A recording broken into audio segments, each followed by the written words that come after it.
जी Hindi family में स्वागत है। नमस्ते। आप सभी का एपीजी हिंदी फैमिली में स्वागत है। आज की क्लास में हम सीखने वाले हैं संवाद। संवाद मतलब डायलॉग राइटिंग।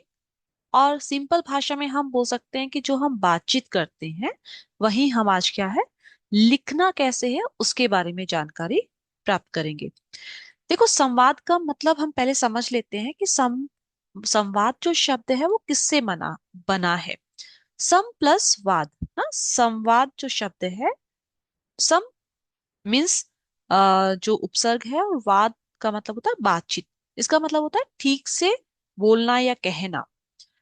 अब यहाँ डायलॉग में हम किन बातों का ध्यान रखेंगे, पहले हम वो समझ लेते हैं। जैसे आपको स्क्रीन पर दिखाई दे रहा है, उनको हम डिटेल में समझते हैं। जब आप बातचीत करते हो, सामान्य, जब दो लोगों या तीन लोगों के बीच में जब बातचीत होती है, तो यहाँ पर जब बातचीत होती है तो उसके अलग अलग परिस्थितियों के अनुरूप आप बातचीत कर रहे हो, अलग अलग उसके साथ भाव जुड़े हुए होते हैं, कहाँ कब कैसे रुक रहे हो। तो संवाद में हम इन्हीं छोटी छोटी बातों की तरफ जब लिखेंगे, संवाद लेखन में हम इन चीजों पर ध्यान देंगे। तो देखो, यहाँ फर्स्ट पॉइंट, वाक्य छोटे छोटे होने चाहिए। इनमें संवादों में गति आती है।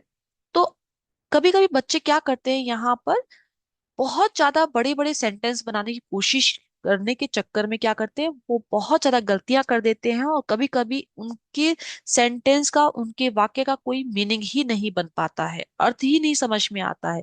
इसलिए जब हमें आ, बड़े सेंटेंस नहीं बनाने आए, कोई प्रॉब्लम नहीं है, आप छोटे छोटे सेंटेंस करो, पर कोशिश रहे कि आपके सेंटेंस मीनिंगफुल हो, अर्थपूर्ण हो, और सामने वाले को समझ में आए पढ़कर, आपकी बातें क्लियर हो। नेक्स्ट पॉइंट, संवाद सरस और रोचक एवं पात्रों की स्थिति के अनुरूप होने चाहिए। मीन्स जैसे आपको टॉपिक मिला है उसके अकॉर्डिंग ही आपको पात्र, पात्र मीन्स जो कैरेक्टर, अगर दो छात्र और अध्यापिका के बीच बातचीत है, या फिर जो ग्राहक है उसकी दुकानदार से बातचीत है, तो आप उस पात्र के अकॉर्डिंग ही आपको क्या करना है, उस कैरेक्टर के अकॉर्डिंग ही डायलॉग्स रेडी करने हैं, डायलॉग्स लिखने हैं। तो यहाँ का जो बातचीत है वो उस पात्र की स्थिति के अनुरूप होनी चाहिए। मीन्स अगर डॉक्टर और पेशेंट में बातचीत है, तो जो मरीज है वो डॉक्टर से किस तरह के सवाल कर सकता है, उसके अकॉर्डिंग ही वो सेंटेंस होने चाहिए आपकी। संवादों की भाषा सरल और स्पष्ट होनी चाहिए। मिस, बात क्या कही जा रही है, पूछा जा रहा है या बताया जा रहा है। कभी कभी बच्चों के जो सेंटेंस होते हैं लिखते वक्त वो भूल जाते हैं कि हमें प्रश्न करना है या उत्तर देना है, तो उनका वही लिंक टूट जाता है। तो आप जब लिख रहे हो, तो नेक्स्ट सेंटेंस जो है वो पहले के अकॉर्डिंग, है ना, बातें क्लियर होनी चाहिए कि पूछा क्या गया पहले वाले में, तो वो स्पष्ट और सरल होनी चाहिए, कंफ्यूजन नहीं होना चाहिए। यदि आवश्यक हो तो संवादों के माध्यम से वो कथा को आगे बढ़ाया जाना चाहिए। देखो, यहाँ पर कहने का मतलब है कि जो आप बातचीत कर रहे हो, ये नहीं कि हाँ नहीं में ही आपके सेंटेंस चले। वहां पर आपको क्या करना है, आपको बात को कैसे बढ़ाना है। मिस, अगर एग्जाम्पल के लिए डॉक्टर से जब हम पूछते हैं, हम पहले अपनी कंडीशन बता रहे हैं, उसके बाद हम क्या कर रहे हैं, जो कंडीशन बताने के बाद में उसके बारे डॉक्टर आपको क्या कर रहा है, सलाह दे रहा है, आपको गाइड कर रहा है। ठीक है, तो वहां पर आपको ध्यान देना है कि जो संवाद है, जो बातचीत है, वो वहां पर क्लियर हो ना, संवाद आपके बढ़ने चाहिए, ये नहीं कि हाँ नहीं शॉर्ट में ही आप आंसर कर रहे हो। संवादों में क्रमबद्धता होनी चाहिए। क्रमबद्धता मतलब ये नहीं कि आप पहले जो बात स्टार्टिंग में हो चुकी है फिर से आप वही रिपीटेशन चल रहा है। आपको क्या करना है, वहां पर क्रमबद्धता होनी है कि अगर पहले दो कैंडिडेट है और दो पर्सन के बीच बातचीत हो रही है, दो व्यक्तियों के बीच बातचीत हो रही है, तो वहां पर पहले वाले व्यक्ति ने अगर सवाल किया तो सेकंड पर्सन है जो क्या करेगा, उत्तर देगा। और वहां पर फिर अगेन जो फर्स्ट पर्सन है, उसका वहां जो भी रिप्लाई है, उस पर क्या रिएक्ट कर रहा है, वो सभी होना चाहिए। तो इस तरीके से हम, चलो एक उदाहरण भी समझ लेते हैं, उससे आपको और ज्यादा क्लैरिटी मिल जाएगी। तो यहाँ पर हम एक टॉपिक ले लेते हैं। 1 सेकेंड। हम्म देखो, यहाँ बहुत सारे आपको डे टू डे लाइफ में आपके सामने बहुत सारी परिस्थितियां होती है, बहुत सारे लोगों से आप मिलते हैं। आप, सिंपल है, आप वही बातचीत है, बस हमें वर्ड पता होने चाहिए कि उसके लिए हम क्या शब्द लिख सकते हैं, कैसे सेंटेंस लिखना है। बहुत आराम से आप इसमें पूरे मार्क्स ले सकते हो। बस आपको डे टू डे लाइफ में थोड़ा सा ध्यान देना है कि इनको हम हिंदी में कैसे कहेंगे। मतलब हिंदी मीडियम वाले बच्चों को ज्यादा परेशानी इसमें नहीं होती है। कहीं कहीं इंग्लिश मीडियम वाले बच्चे थोड़ा सा लिखते वक्त उनको वर्ड नहीं पता रहता है, तो आपको अब से क्या करना है, अपने वर्ड जो है हिंदी में भी आपको पता करना है। तो आप शब्दकोश है, डिक्शनरी में आप ये वर्ड थोड़े थोड़े देखना स्टार्ट करो, तो धीरे धीरे प्रैक्टिस से हो जाएगा कि हिंदी में आपको कैसे क्या चीजें लिखनी है। तो लिख कर प्रैक्टिस करो, सिंपल है। तो यहाँ देखो हमने दो ही कैरेक्टर लिए, कोशिश करो कि आप दो ही पात्र रखो। दो ही के बीच की बातचीत जब आप लिखोगे तो थोड़ा इजी रहेगा। वैसे हम बहुत बड़े ग्रुप में भी बातचीत करते हैं, लेकिन हम जब एग्जाम की दृष्टि से देखते हैं तो आपको एग्जाम में ज्यादातर प्रश्न में दो ही कैरेक्टर मिलते हैं। अगर थर्ड कैरेक्टर आपको क्रिएट करना पड़े तो कोई प्रॉब्लम नहीं है, लेकिन फिर आपको कंफ्यूजन हो जाएगा क्योंकि उसको रिपीट कौन से पर्सन ने वो प्रश्न किया है, तो थोड़ा सा हो सकता है कि आपसे गलतियां होने के चांसेस ज्यादा होंगे। तो दो ही कैरेक्टर रखो। जैसे प्रश्न कभी कभी हो सकता है दो उसमें, जैसे यहाँ हम स्क्रीन पर देख सकते हैं एग्जाम्पल कि अध्यापक और छात्र के मध्य संवाद दिया है। ठीक है, यहाँ टीचर और स्टूडेंट के बीच हमें डायलॉग राइटिंग करना है। और यहाँ पर जो अध्यापक और छात्र के बीच बातचीत है, हम छात्र का यहाँ नाम ले सकते हैं, अध्यापक को हमें एज इट इज रखना है जिससे पता रहे। अब देखो यहाँ पर हम इसके माध्यम से समझते हैं, इसके थ्रू हम थोड़ा क्लियर करते हैं, और कुछ बातें रहेंगी तो वो मैं आपको एंड में और क्लियर करती हूँ। तो यहाँ देखो, जब आप कैरेक्टर के अकॉर्डिंग जो सेंटेंस सामने लिखने वाले हो, तो लेफ्ट साइड में आपको हमेशा उनके जो कौन डायलॉग बोल रहा है ना, उसके लेफ्ट साइड में आपको क्या करने हैं, नाम लिखने हैं। चाहे वो नाम है या उसके पद के अकॉर्डिंग, जैसे अध्यापक है उनका जो काम के अकॉर्डिंग जो है वो आप रखेंगे। अब देखो यहाँ पर हमें कहा है कि उनके मध्य की बातचीत को लिखना, हमें सिचुएशन कोई भी यहाँ पर नहीं दी है कि किस अकॉर्डिंग बातचीत स्टार्ट करनी है, जैसे कि लेट होने पर बात करनी है, या कुछ कोई उसने क्लास में कोई इनडिसिप्लिन बिहेव किया है, या क्या कंडीशन हमें यहाँ पर नहीं दी हुई है। तो कोई भी कारण हमें यहाँ नहीं दिया हुआ है। हमें अपने आप से सिचुएशन या इस तरह की कंडीशन अपने आप माइंड में क्रिएट करनी है, और उसके अकॉर्डिंग, जैसे आप स्टूडेंट और आपको तो आए दिन की पता ही है कि क्या क्या चीजें होती रहती है, उसमें से आप कोई भी बात ले सकते हो। ठीक है, पढ़ने से रिलेटेड हो सकता है, परीक्षा संबंधी हो सकता है, कुछ भी आप समझ सकते हैं। तो यहाँ पर देखिए, अब यहाँ ओम जो स्टूडेंट है उसने क्या किया है, गुरुजी को प्रणाम किया है। गुरुजी मीन्स टीचर, अध्यापक जो हैं उनको। अध्यापक, प्रसन्न रहो, तुम कल स्कूल क्यों नहीं आए।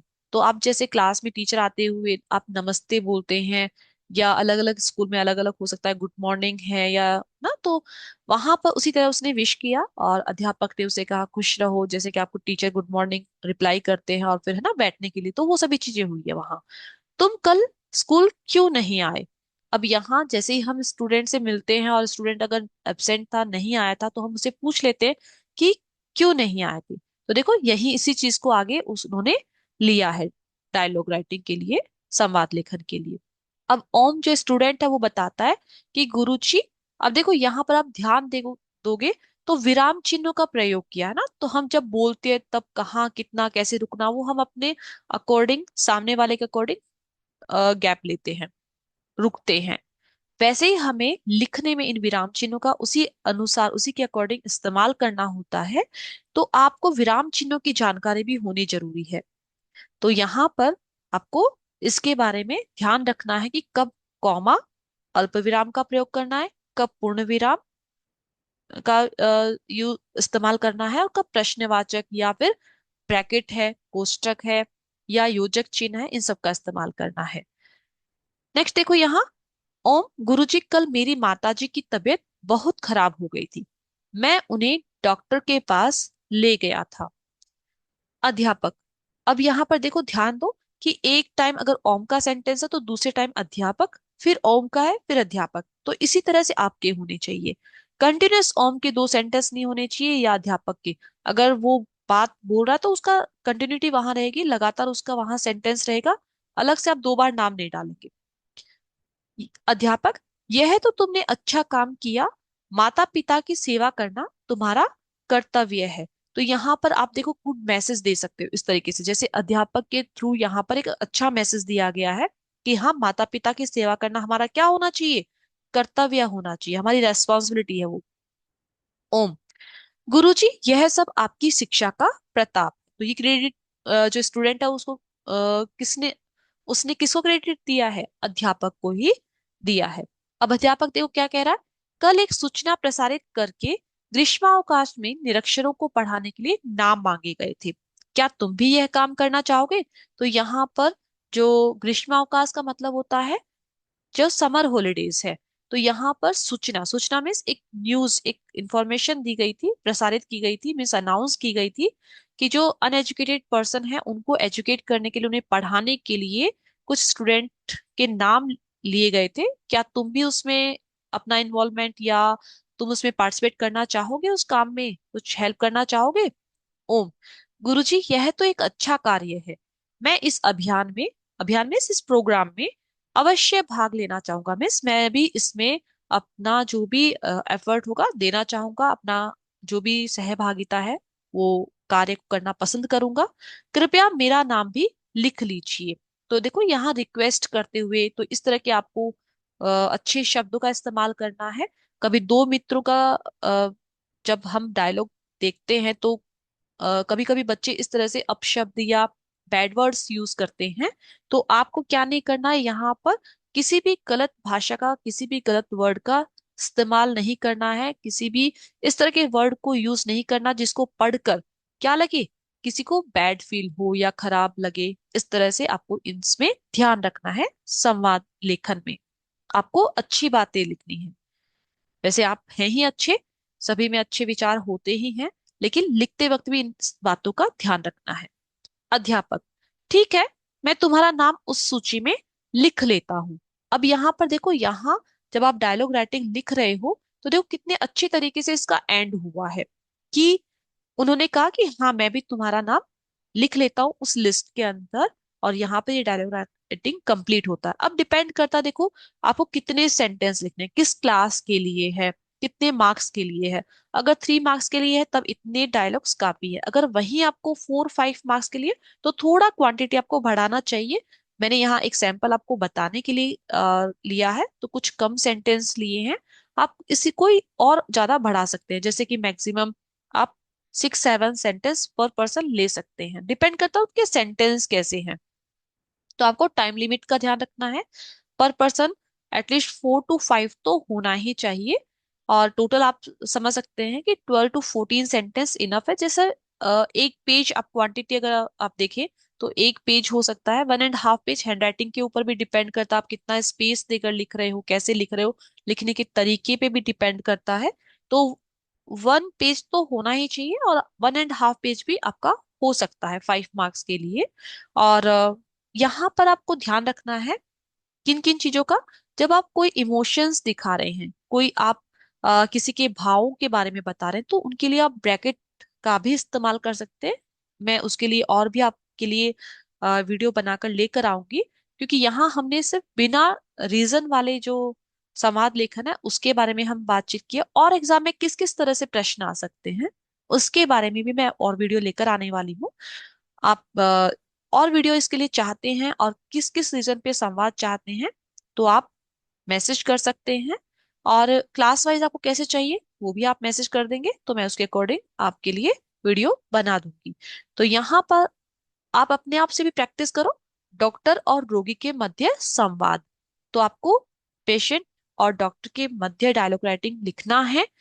ये आपको होमवर्क, अभ्यास कार्य इसलिए भी दिया जा रहा है कि जब तक आप खुद से प्रैक्टिस नहीं करोगे तब तक आपको कहाँ पर क्या प्रॉब्लम आ रही है वो क्लियर नहीं होगा, और तब तक आप डाउट नहीं पूछ सकते हो। तो अपने आप से कोशिश करो, कहीं अगर वर्ड आपको कहाँ क्या यूज करना है इसमें प्रॉब्लम आ रही है, सेंटेंस फॉर्मेशन में प्रॉब्लम है, तो आप यहाँ मैसेज कर सकते हो। इस चैनल को फॉलो फॉलो करने के लिए सब्सक्राइब करें, लाइक करें, शेयर करें। धन्यवाद।